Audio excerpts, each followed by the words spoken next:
Hey everybody, welcome back to the channel. My name is George Herrera with the Queens Home Team at Keller Williams Realty. In today's video, I'm answering a question that we recently got from one of our friends actually, who were curious to know when are landlords required to turn heating on in a building or even in a private home. So this is one of our friends renting an apartment and wanted to know when are the landlords actually required to turn the heating on. So we pulled up the information. This is directly from the New York City HPD website. And what they mention here is that there is a heat season. So there's an actual something called the heat season for the city.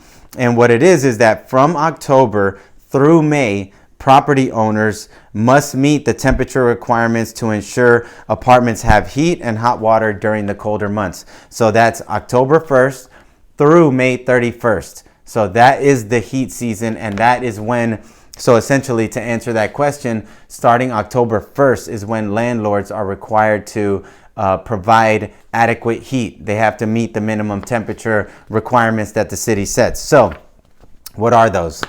The heat season, during which all residential building owners are required to maintain indoor temperatures at 68 degrees whenever outdoor temperatures fall below 55 degrees outside during the day. So if the temperature is 55 degrees or below, the temperature indoors, building and property owners are required to provide minimum heat of 68 degrees. Now, indoor temperatures must also be a minimum of 62 degrees overnight, regardless of outdoor temperatures. So at night, the apartment temperature must be at least 62 degrees, regardless of what the temperature is outside. And building owners are legally required to provide hot water at 120 degrees year round.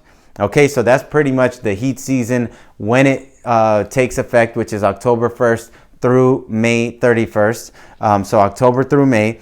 And the minimum temperature 68 degrees when the temperature falls below 55 degrees during the day, and then overnight 62 degrees minimum, regardless of what the outside temperature is.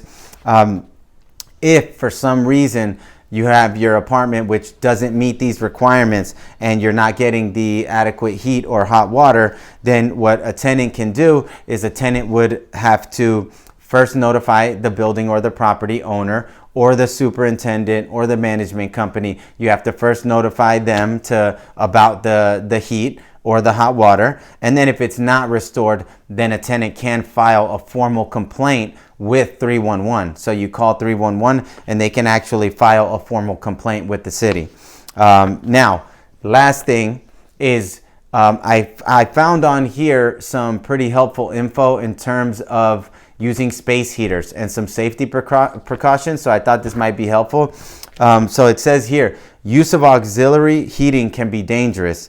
If you must use a space heater, follow these important tips. And I thought these were pretty good. So definitely keep them in mind if you do use space heaters. Turn off space heaters when you leave the room, house, or go to bed. Don't leave the space heaters unattended. Only use equipment that has the underwriter's laboratory mark, so that UL mark, and that shows that the product's been tested, safety tested. Turn off the space heater if the cord becomes hot, okay? And then plug space heaters directly into the sockets, not into extension cords.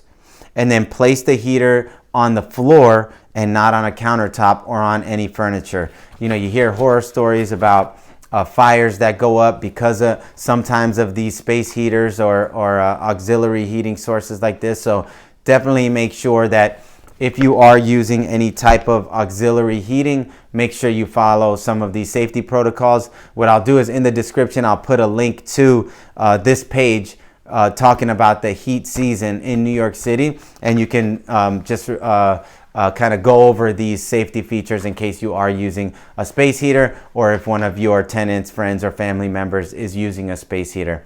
All right, so hopefully that answers the question in case you were wondering yourself. As always, if you have any questions related to this, or if you have any topics or suggestions for questions that you'd like us to answer on the channel or on our podcast, please drop them in the comments below, or don't hesitate to reach out to us at queenshometeam.com. Thanks as always for tuning in, y'all. Stay tuned for the next episode. Take care and have a great day.